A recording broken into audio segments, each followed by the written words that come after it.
Good evening, and thank you for joining Local Fives. First 5 p.m. here on WFRV Plus. How are you guys doing today? Well, I'm doing great. Let's just put it that way. A little tired, won't lie. Kind of went to sleep a little too late last night, but we're still alive. We're still kicking, having a good time here on First 5 p.m. We are going to be joined by Local Fives, or excuse me, Storm Team Fives, Ryan Kudish, and together we're going to talk a little bit about the some of the offseason moves so far. A couple more from the Green Bay Packers today. Now, remember, nothing is official until tomorrow, but the tampering period, it can happen right now. There are deals going through as we speak as well. So, very first thing though, just want to go ahead and run through before Ryan gets here and we start talking Packers and Patriots because he's a big Patriots fan. Real quick, let's go ahead and give our flowers to the University of Wisconsin Green Bay women's basketball, a third consecutive trip to the NCAA tournament. Big shout out to them. Kind of an ugly game to start. They played Youngstown State, the 1 and 2 seeds in the Horizon League Conference, but it was ultimately Green Bay that was able to pull away late. It was pretty tightly contested through the first 3.5 quarters. Green Bay ended up going on a nice little run to end the game. They make their third tournament appearance their third straight tournament appearance. 2 years ago, they fell to Tennessee. Last year, they fell to Alabama. This year, they are projected a 13 seed right now, according to Bracketology. So they'll have to wait until Selection Sunday, but they do get the automatic bid from the Horizon League. So they will be playing a game with the March Madness logo at midcourt. So big shout out to UW Green Bay. Excuse me. Oh boy. Apparently I can't talk today. Big shout out to the University of Wisconsin Green Bay women's basketball. Jenna Geyer led the way with 21 points. Skorupski had a good game as well. She had 13, and then second-year head coach Kayla Karius, second NCAA tournament appearance. So Green Bay, you'll get. We'll have to wait until this Sunday is Selection Sunday. We'll have to wait until then to find out exactly what seed they get. Like I said, right now projected a 13 seed, but that certainly could change to a 12. But 13 does sound pretty right for the Phoenix. They've been, you don't realize how dominant they've been in the Horizon League. Local 5 Sports, Kyle Malzahn came out with a tweet. Green Bay has won 19 of 29 conference tournament championships. That's outstanding. That is a mid-major powerhouse, a Horizon League powerhouse. Would love to see them get a tournament win, an upset. I believe in 2011 they did go to the Sweet 16, but they haven't made a ton of noise since. But it all depends on the matchup again. They had to play 2 SEC teams in the last 2 years. Hopefully this year they get a better draw, but again, we'll have to wait until Sunday at 7 p.m. It'll follow the men's selection Sunday at 6 p.m. So make sure you stay tuned to see where the Phoenix are going to be seated. And big shout out to them. Congrats on the win and a third consecutive trip to the NCAA tournament. All right, let's go ahead and run through a couple of the Packers' moves today. Started off the day with releasing Nate Hobbs. Now, if you guys know Nate Hobbs, he was signed in free agency last year by Brian Gutekunst. Arguably his worst free agent signing class last year with Aaron Banks and Hobbs. Both of them just did not play very well throughout the season. So Hobbs is gone. The Packers did, however, make a move, and they signed Benjamin St. Justy. I think that's how you say it. 2 years, $10 million deal, nice friendly deal. Nate Hobbs, he will be released post June 1st designation. Darian Kinnard has re-signed with the Packers as well. And then just recently, as of 5 minutes ago before show, Packers are signing wide receiver / kick returner Sky Moore, as the Packers believe he can be their kick returner of the future. Sky Moore out of Western Michigan, a good old MAC team. It's funny. When Sky Moore was in the draft, Sky Moore was somebody I thought the Packers were actually going to draft. I thought the Packers were going to draft Sky Moore, so it's kind of a full circle moment to see him back or see him on the Packers now. We'll see what he can do at kick returner. I mean, Keyshawn Nixon's kind of struggled at kick returner. We haven't seen great kick returns. Special teams has been kind of a mess for the Packers. But just moving down the list, just to remind you guys, Enigbare, he's headed to the Jets. John Fitzpatrick has not announced anything. Nick Nyman re-signed with the Packers. Sean Ryan, $33 million 3-year extension with Green Bay. Quay Walker headed to the Raiders. Rasheed Walker still to be determined. Christian Welch re-signed with the Packers. Malik Willis, 3 years, $67.5 million with the Miami Dolphins. Zane Anderson, I believe he is re-signing. Chris Brooks re-signing. Brenton Cox Jr. to be determined. Jonathan Ford to be determined. Darian Kinnard, as I just alluded to, re-signing with the Packers. Aaron Mosby to be determined. Manuel Wilson to be determined. Josh Wiley to be determined. Kamal Hayden to be determined. Donovan Jennings to be determined. Bo Melton re-signed. Lectius Smith to be determined. And then, as we all know, Elton Jenkins, he was released yesterday. And the big news, which is actually perfect timing because look who's here to join us. We got our main man, Ryan Kudish. Jeez, you didn't set this up for me. What is going on here? Oh, I don't set anything up. Oh, I just talk. Yeah, it's true. So the big news that we haven't talked about yet, it. Romeo Doubs, 4 years, Woohoo! 80 million, 70 million. Do we know the exact number yet? So let me get this up higher. But where is he going? So he is going to the greatest franchise in the National Football League, the New England Patriots. You're not 1, not 2, not 3, but 6-time Super Bowl champions, America's team. I love it. I love it. So it's a 4-year, $68 million contract. So it's about 17.5 per year, but he can earn up to 80 in incentives. So if he hits every single incentive, he gets 20 million a year, 17.5 if he doesn't. Okay. So all right. I love that contract. 17.5 puts him just under Jacoby Myers, Stephon Diggs category. So I don't mind that contract. Right off the rip, Blake said it was. Oh, he's going to rip it to shreds. Watch, ready? He said it was a big overpay. No. I don't hate it. I think it's probably a fair deal. I think it's, I don't think it's a cheap deal. I think it's a fair deal though. He, in reality, probably he's worth somewhere in that $15 million range, but it's free agency. So every guy is going to get overpaid. It's right. And then with, all the receivers are like flying off the board early. Correct. They missed out on a couple of them. I'm not paying $29 million for Alec Pierce. No way. No. And like I said, with Pierce and Evans kind of going off the board, Dobbs was kind of a big circle for the New England Patriots who have released Stephon Diggs. They're desperately in need of a wide receiver. Now, will Dobbs be a wide receiver 1? I think it's going to be Kayshon Boutte. It certainly He showed that big playability, especially, making one-handed catches. He kind of showed that him and Drake May became a pretty good pair. I think Dobbs is going to slide right in. I think he's a bigger Kayshon Boutte because he's made a lot of athletic catches with the Packers. You saw it. Oh, yeah. End zone catches. This is a perfect target for the New England Patriots.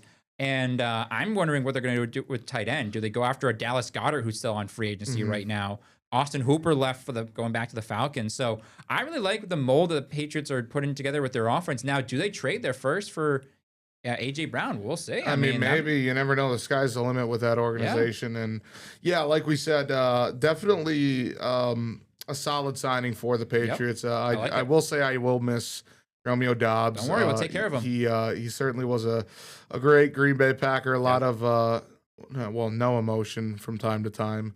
As he's known for, but throughout the recent years, a lot more emotion and stuff, smiling, having a good time. Always seemed like a really good target for Jordan Love, and unfortunately, we'll have to move on without him, and we'll have to see what the Packers are going to do. They certainly lost a lot of notable names this offseason. Like just cutting people left and right. Yeah, and I think it's for a reason. I believe they're going to get compensation picks with these players leaving, which is, you can still find gems late in the draft. So we'll see what the Packers end up doing. But yeah, the Patriots, I have this up as well here real quick. Just wanted to. All right. Let's see what you got. We have Elijah Vera Tucker signed a 3-year deal. High upside as a guard. Yes, fullback Reggie Gilliam. Reggie Gilliam. I have no idea who this guy is. Yeah, well, 3 years. Hey, we get a fullback. Let's go. Yeah, fullback, and then Romeo Downs and Dramont Jones. I like 3 that. years, 39 and a half for the Patriots. He's a Vrabel guy. Vrabel guy. Yep. You know, that's sometimes you'd rather have good chemistry. Yep. Than good play sometimes. Yep. Because good chemistry equals good play. Exactly. So. I'm wondering what they're going to do with, they still have Clavon Chase on as a free agent. Jalen Hawkins is still out there as well. So we still have a few guys that I'm like, can we bring them back? They were pretty good. But yeah, it's still a little bit to go. There's still some pretty decent names out there on the free agency. For sure. Just taking a look here. Trey Hendrickson. Just as of recently, Reek Woolen he has just signed with the Philadelphia Eagles for a 1-year deal up to $15 million. I saw the Packers just signed Sky Moore. Yes, they did. We did. I did mention that. Okay. Giants are getting Jason Sanders, another move there. Elton Jenkins is headed to the Cleveland Browns. I don't know if you've seen that. I did. It'll be a 2-year deal. Indy. The one thing I should say, I see everything. You see everything. I have every notification on. I'm one of those degenerates. Yeah. So the contract, it says, is worth $24 million for 2 years. Moving on, let's see any other big names like we talked about a little earlier. Darian Kinnard is headed back to Green Bay on a 1-year deal. Just kind of a slow-ish day. Yeah, it has not really too many big names so far. We're just waiting for one more big domino to fall. Jaguars are not expected to trade Brian Thomas. I respect that. Yeah, absolutely. Cowboys are actually restructuring former Packers nose tackle Kenny Clark's contract. Okay. They're going to turn his $11 million roster bonus, which is due next week, into a signing bonus that opens up roughly $8.8 million in salary cap. Okay. Which is obviously a big thing for teams that are trying to get under the salary cap. Yep. What else? I just love how the NFL salary cap is just who cares? Absolutely. There's no one knows how it works. How'd you like Geno Smith? That's funny. Heading back to the Jets. I just love how the Jets just try to try to get quarterbacks, and it just always fails. They miss it's a place to die as a quarterback. Yeah, really you started with Geno Smith. You go through about a list of 18 quarterbacks, and now you're ending. It's just as bad as the Browns. It's right back with Geno Smith, which is ridiculous. Wait. That's funny. Yeah, that'll be really funny to see. Who knows how long he'll be able to make it? But yeah, I wonder if they grab someone in the draft, like a second or third rounder, just to give someone a chance. Like who's even in the draft? Like, is it Garrett Nussmeier? Yeah, they don't have a ton of good quarterbacks. It's quarterbacks. I mean, you obviously got Mendoza, who's going number 1. Ty Simpson, maybe You'll first. have Ty Simpson, borderline first, I would say. But then you got like Carson Beck, Grant Nussmeier, Drew Aller. I mean, these are names you don't really. You're not taking. You're not having high hopes on. So high hopes for a living. Yeah. All right. We got Panic at the Disco here, and I'm gonna panic real quick before we lose viewers and hit the commercial button. So roll it. Yeah. Stay tuned, guys. Well, when we come back, we'll have Ryan break down the weather a little bit, and then we'll just continue yapping. So stay tuned. We'll be back in 1 minute.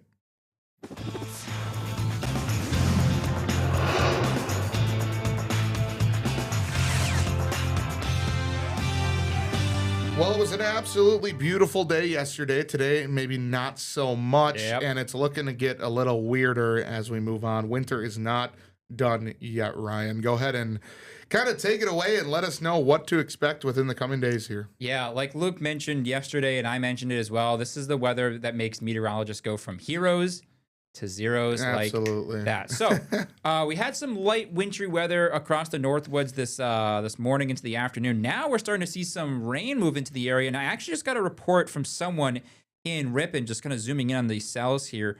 One that's now moving into Oshkosh actually produced a little bit of marble-sized hail. Really? Yeah, it might be more like the ice pellets, and but that's either crazy way, though. It's just because the freezing level is so low in the atmosphere that we can cool and condense just a quick little ice pellet or some small hail.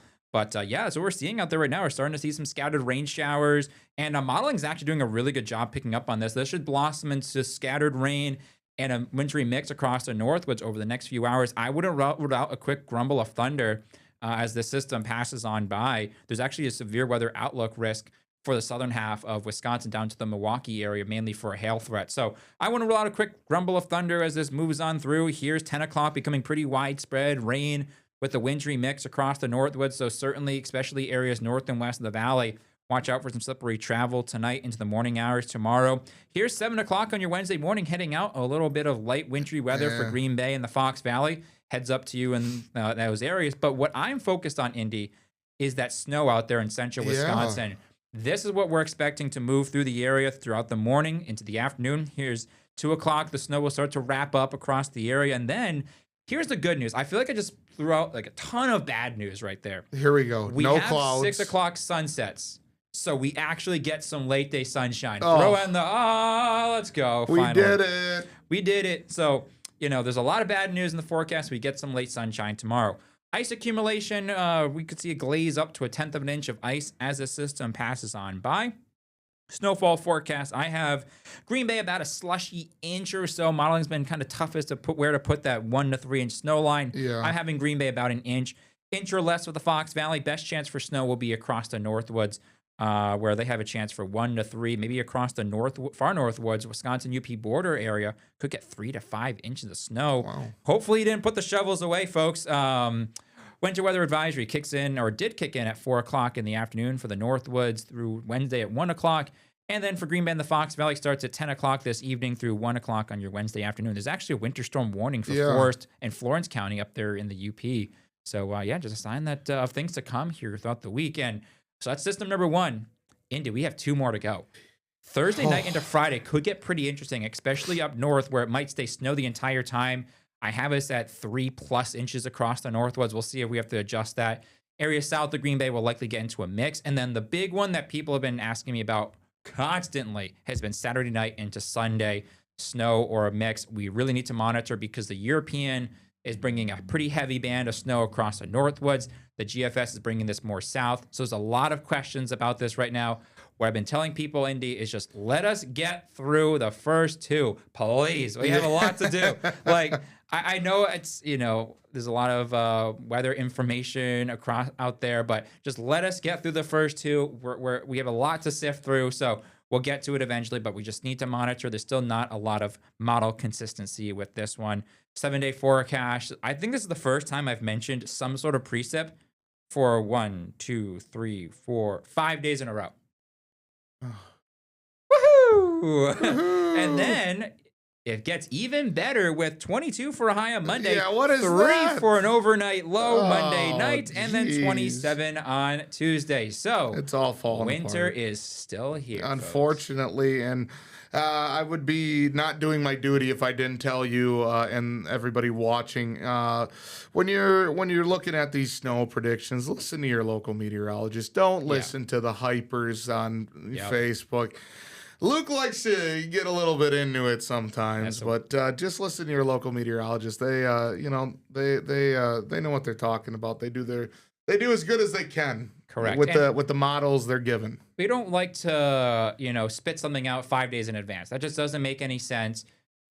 People massive snowstorm headed to Wisconsin, 8 to 10 inches possible. We're gonna have exploding trees with this one too. So that was my favorite. But exploding tree risk was just unbelievable when I saw that. I was like, what are we talking about? Yeah, that was a funny one, and I'll never forget that one. But just let us get. I mean, there's just so much to talk about, guys. I might be losing hair this week just talking about all the wintry weather, but it's going to be getting a little interesting. It's going to be a fun one coming up for sure. Just the way that we say when we have snow in the forecast, find one meteorologist and run with them, right? Like everyone's like, I heard this much. They don't even know what they're talking about. Well, because you're hearing it's humans and they're interpreting the data differently. So what we tell you is find your local meteorologist, whether it's me, whoever. Don't really care who it is. Obviously, I'd like it to be me or here at Storm Team 5, but just try to find your local team that you like the most and stick with them. Because if you start to say, oh, this station's going with this place is going with this,